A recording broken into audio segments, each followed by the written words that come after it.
আজ আমি সব ভেঙেই ফেলবো, ভেঙেই ফেলবো। অনেক হয়েছে, আর সহ্য হচ্ছে না। আজ আমি সব ভেঙেই ফেলবো, ভেঙেই ফেলবো। মানে ও গিন্নি, গিন্নি, গিন্নি গো, একটু শান্ত হ, একটু কথাটা শোনো। না না, আমি আর কিচ্ছু শুনবো না। এক সপ্তাহ সময় দিচ্ছি, তার মধ্যে মহারানীর মতো ওই সীতাহার আমার চাই চাই চাই। আহা, কিন্তু গিন্নি ওটার যে অনেক দাম, আমার কি আর মহারাজের মতো অত টাকা আছে বলো? এই শোনো, তোমার কি আছে আর কি নেই তা আমার খুব ভালো করে জানা আছে, বুঝলে? কিন্তু গিন্নি, একটা কথা কান খুলে শুনে রাখো, এবারে যদি তুমি ওই সীতাহার আমাকে গড়িয়ে না দাও, আমি তাহলে চিরদিনের মতো বাপের বাড়ি চলে যাব। এই এই আমি বলে দিলাম। আচ্ছা ফাঁপড়ে পড়লাম আমি, কি যে করি। দূর, আর ভালো লাগে না।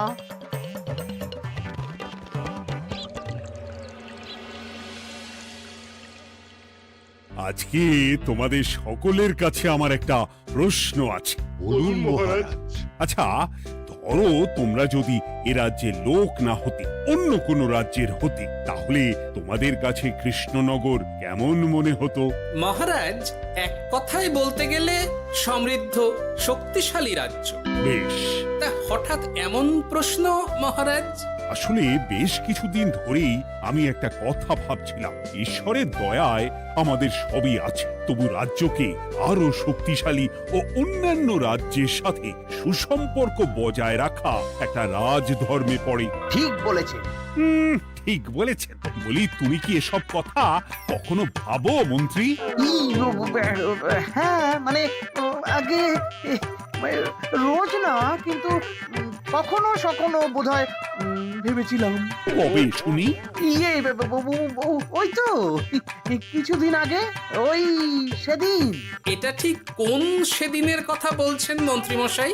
যেদিন আকাশে ওই দুটো সূর্য উঠেছিল?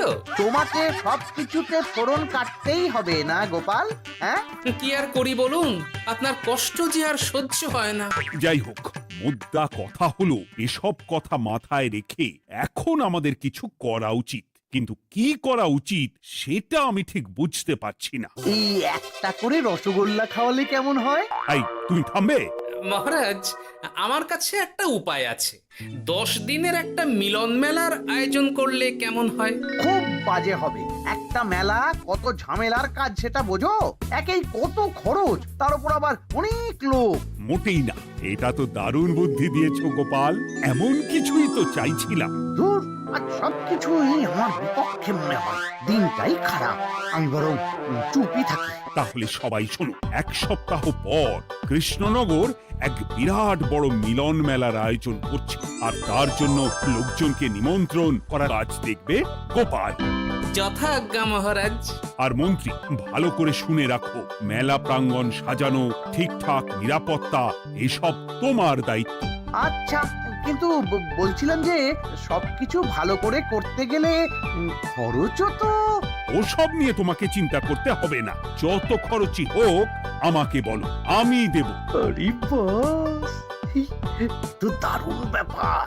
এই ফাঁকে যদি কিছু আমারও লাভ হয়ে যায়, তাহলে গিন্নির গলার হারটার কিছু একটা করতে পারবো। বেশ, তাহলে প্রত্যেকে নিজেদের কাজ শুরু করে দাও।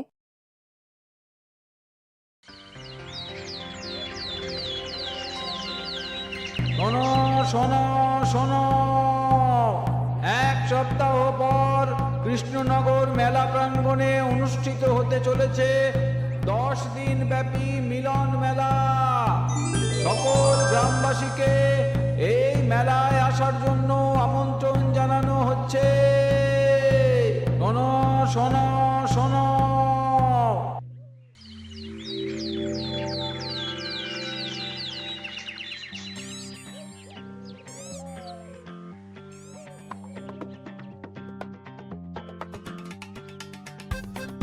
বাহ বাহ বাহ, ঠিক যেমনটা চেয়েছিলাম তেমনটাই হয়েছে। আর এসব কিছুর জন্য আমি গোপালকে ধন্যবাদ জানাতে চাই। কি যে বলেন মহারাজ, এই কৃষ্ণনগর তো আমার নিজেরই পরিবার। সেসব আমরা খুব ভালো করেই জানি গোপাল। আদিক্ষেতা একেবারে উতলে পড়ছে, এসব দেখে গা জ্বলে যায়। তোমার এই এত ভালো বুদ্ধি দেওয়ার জন্য আমি তোমাকে 50টি স্বর্ণমোহর উপহার দিতে চাই। এটা কি হলো? এরকম হলে কিন্তু আমি খেলবো না। কেন মন্ত্রী, তোমার আবার কি হলো? আমিও তো মেলার আয়োজন করেছি, তাহলে গোপাল একা কেন উপহার পাবে? সে তো মেলার জন্য অনেকেই কাজ করেছে, কিন্তু আসল বুদ্ধিটা তো দিয়েছে গোপালই। মন্ত্রী মশাইয়ের বোধহয় খুব হিংসা হচ্ছে। ঠিক আছে মহারাজ, আপনি বরং এই উপহার সকলের সাথে ভাগ করে দিন। না গো, কোনো ভাগ চাই না, তোমার উপহার তুমিই রাখো। যত সব।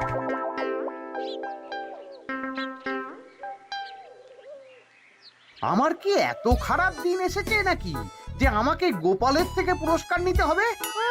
অনেক হয়েছে। না না না, এবার আমাকেই কিছু ভাবতে হবে মনে হচ্ছে।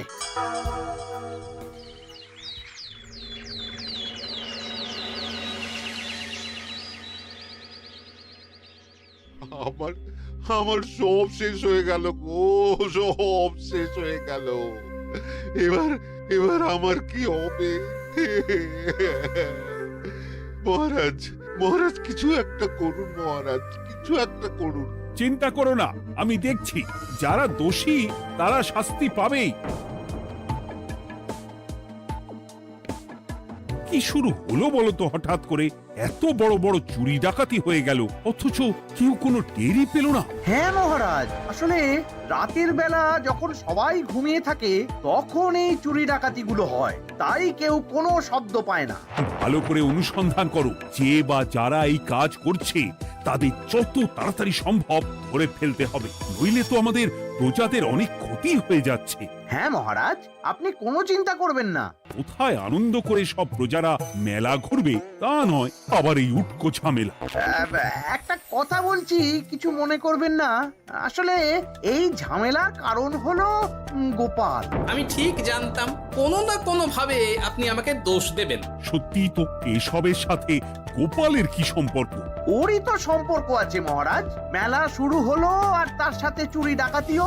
আর যদি গোপাল মেলার বুদ্ধিটা না দিত তাহলে রাজ্যে এত চুরি ডাকাতিও বাড়তো না। মানছি মন্ত্রী মশাই, মেলার বুদ্ধিটা আমার, কিন্তু মেলার নিরাপত্তা রক্ষা তো আপনার দায়িত্ব ছিল। যদি মেলা থেকেই এই ঝামেলা শুরু হয় তাহলে তো আপনার কাজেও ফাঁক আছে। মুখ সামলে কথা বলো গোপাল। আহ, তোমরা একটু থামবে? এখন নিজেদের মধ্যে ঝামেলা করার সময় নয়। সবাইকে একসাথে কাজ করে আসল চোর ডাকাতদের ধরতে হবে, তারপর বোঝা যাবে কার দোষ ছিল আর কার নয়। আগে মহারাজ।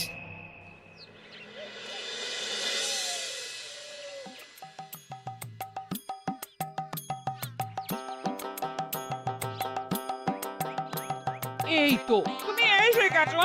তাড়াতাড়ি মুখ হাত ধুয়ে বসো, তোমার জন্য একটা জিনিস এনেছি। বলো কি জিনিস? আরে আরে একটু অপেক্ষা করোই না, আমি আনছি। হ্যাঁ বেশ, আনো তাহলে। এই নাও, খাও। মিষ্টি দই। হ্যাঁ গো, খেয়ে দেখো তো কেমন। দারুণ সুন্দর স্বাদ তো গিন্নি। কোথা থেকে এনেছো? ভালো, মেলা থেকে এনেছি। ও জানো, বিনা পয়সায় গো। বিনা পয়সায়? তা কে দিল শুনি? আরে সুজন দইওয়ালা, বড় ভালো ছেলে। শুধু আজ নয়, ও রোজই মানুষকে ভালোবেসে না বিনা পয়সায় দই খাওয়ায়। হ্যাঁ বাবা, বেশ অবাক করা কাণ্ড। আসলে সুজনের দেশের বাড়িতে অনেক জমি জমা, গরু মোষ আছে। ও তাই বলে ওর টাকা পয়সার নাকি কোনো দরকার নেই, তাই ও বিনা পয়সায় খাওয়ায়। হ্যাঁ বুঝলাম। বাবা, খুব ঘুম পাচ্ছে এখন। ও গিন্নি, শোনো না, আমি বরং একটা ঘুম দিই এখন, বুঝলে? তুমি বরং বিকেলে আমায় একটু ডেকে দিও, ওর কাজ আছে। আচ্ছা বেশ। তোমাদের জন্য সেটাই ভালো, কারণ এমনিতেই মহারাজ চোর ডাকাত ধরার জন্য প্রহরীর ব্যবস্থা করছে পুরো রাজ্যে। না না না, সে নিয়ে আপনি চিন্তা করবেন না।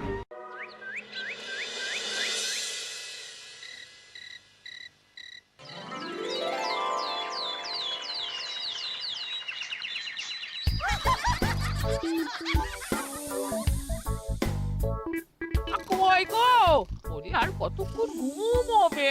সকাল তো হয়ে গেল। সে কি গিন্নি, সকাল? তোমাকে যে আমি কতবার বললাম আমাকে বিকেলে ডেকে দেবে। তা বলি কবেকার বিকেল? গতকালে না আজকে? তা তোমার বুদ্ধিতে কি বলে গিন্নি? আমার বুদ্ধি নিয়ে কথা বলো, আগে নিজের ঘুমকে দেখো। গতকাল বিকেল থেকে ডেকে ডেকে গলা ব্যথা হয়ে গেল, কিন্তু ওনার ঘুম আর ভাঙে না। হতেই পারে না। পারে না?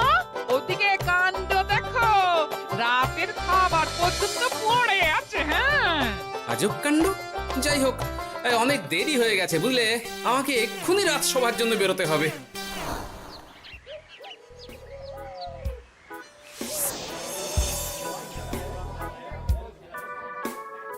বাবা, এত ভিড় কি আছে এখানে? একটু কাছে গিয়ে দেখি তো। সত্যি সত্যি ভাই সুজন, তোমার হাতে জাদু আছে। এত সুন্দর মিষ্টি দই, এ স্বাদ ভোলার নয় ভাই। আচ্ছা, তাহলে এই হলো সুজন দইওয়ালা। ভালো মিষ্টি দই আছে, নেবে নাকি গো? পয়সা লাগবে না। জানি তো, সত্যি দারুণ স্বাদ এই দইয়ের। আমি খেয়েছি তো। তবে আজ নেব না গো, কাল এসে নিয়ে যাব। আচ্ছা আচ্ছা আচ্ছা।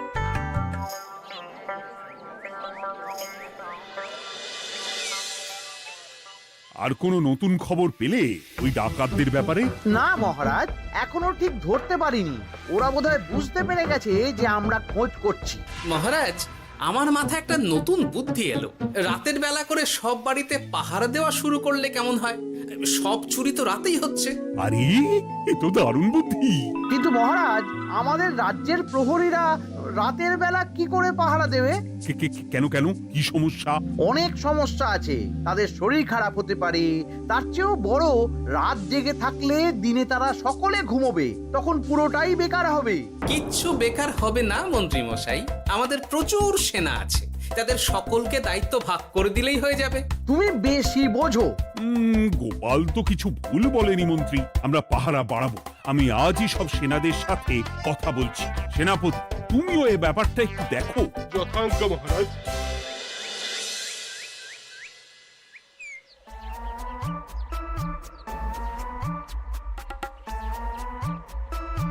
চোর ডাকাতদের ধরার জন্য যদি একটা সূত্রের হদিশ পাওয়া যায় তাহলেই কেল্লা ফতে, কিন্তু সেটাই পাওয়া যাচ্ছে না বলেই এত সময় লাগছে। আরে, ওটা মন্ত্রী মশাই মনে হচ্ছে না? আড়ালে দাঁড়িয়ে এরকম কার সাথে কথা বলছে? এবার আমি যা বলছি ভালো করে শোনো। আজ রাতে মেলার পিছনের দিকে যে মাঠটা আছে সেখানে চলে এসো। বাকি কথা ওখানেই হবে। এই জায়গা নিরাপদ নয়। বেশ রহস্যজনক ব্যাপার। মেলার পিছনের মাঠ বলল না? রাতে আমাকেও দেখতে হবে কি হয় সেখানে।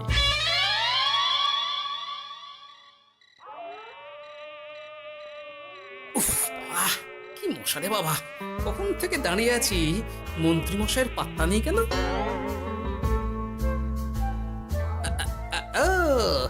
ওই তো চলে এসেছে। এই যে আমার সোনার হাটটা কই? হ্যাঁ, পই পই করে বলেছিলাম আমার ওটা চাই।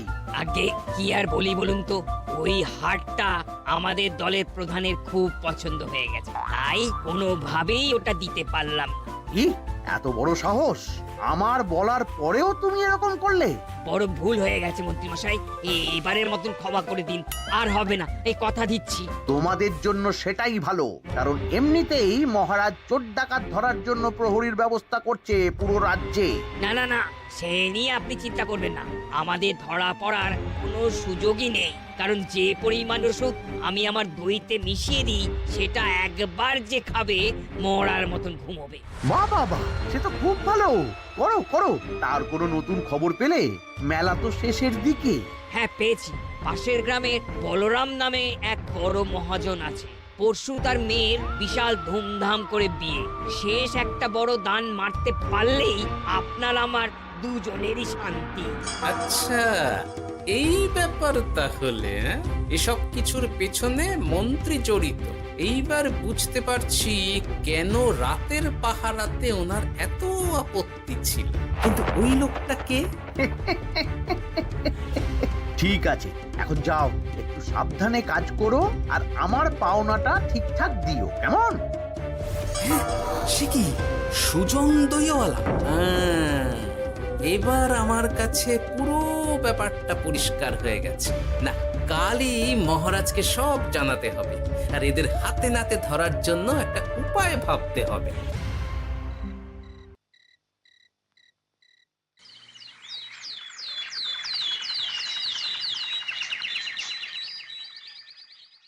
আরে এসো এসো, তোমার জন্যই তো অপেক্ষা করছিলাম। কি এমন জরুরি কথা আছে যে একান্তে দেখা করতে চাইলে? কোন মুখে বলি মহারাজ, সর্ষের মধ্যেই যখন ভূত তখন আর কি। মানে একটু খুলে বলো তো কি হয়েছে? আমাদের রাজ্যের এই এত বড় বড় চুরি ডাকাতির পিছনে কারা আছে সেটা আমি জানতে পেরে গেছি মহারাজ। হ্যাঁ, এ তো দারুণ খবর। তাহলে আমরা এখানে কি করছি? এখনই তাদেরকে গিয়ে বন্দি করি? না মহারাজ, আমাদের হাতে কোনো প্রমাণ নেই, তাই ওইভাবে বন্দি করতে পারবেন না। কেন বলো তো, কারা আছে পেছনে? সেটা আপনি নিজের চোখেই দেখে নেবেন পরে। তবে এটা জানিয়ে রাখি, আমাদের মন্ত্রী মশাইও যুক্ত আছেন। কি?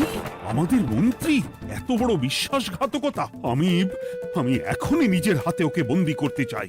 না না না না মহারাজ, সেটা করলে বাকি ডাকাতদের ধরতেই পারবেন না। তাহলে উপায়? আমি জানতে পেরেছি এই ডাকাতদের পরের নিশানা হলো পাশের গ্রামের বলরাম মহাজনের বাড়ি। বলরাম মহাজন? কাল তোর মেয়ের বিয়ে, আমাদেরও তো নিমন্ত্রণ আছে সেখানে। তাহলে তো আরোই সোনায় সোহাগা। শুনুন মহারাজ, আমার মাথায় দারুণ এক বুদ্ধি এসেছে। সে কি? হ্যাঁ, আপনি কোনো চিন্তা করবেন না, আমি শুধু যা বলছি সেটা করুন, বাকিটা আমি সামলে নেব। তবে দেখবেন যেন মন্ত্রী মশাই এসবের কিচ্ছুটি টের না পায়। বেশ বেশ বেশ।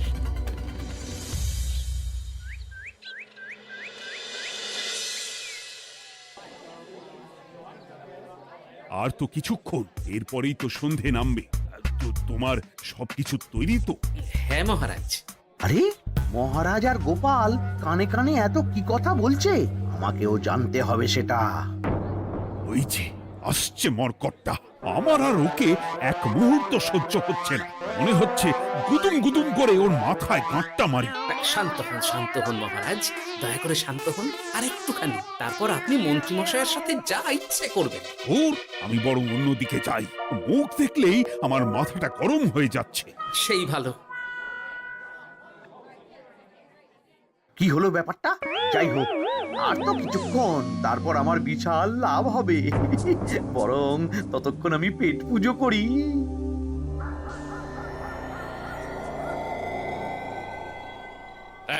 যা যা দামি জিনিস আছে সব দিয়ে দে। এই তো খেলা শুরু। এবার আর আমায় পায় কে? ও বাবা, এরা আবার কারা? সত্যি গোপাল দারুণ চাল চেলেছে। এই তোমরা এখানে কি করতে এসেছো? কেন, তোমরা যা করতে এসেছো? ডাকাতি? এমন তো কোনো কথা ছিল না। কার দলের লোক তোমরা? মন্ত্রী মশাইয়ের দলের লোক। এই রে, কি বলছে সব? কোথায় কোথায়? এই মন্ত্রী মশাই, এই কি বলছে এরা? আপনি দু নৌকোয় পা দিয়ে চলছে, আমরা থাকতে আপনি আরো এক ডাকাতের দলের লোককে ডেকেছেন। কি মন্ত্রী? শেষে কিনা তুমি?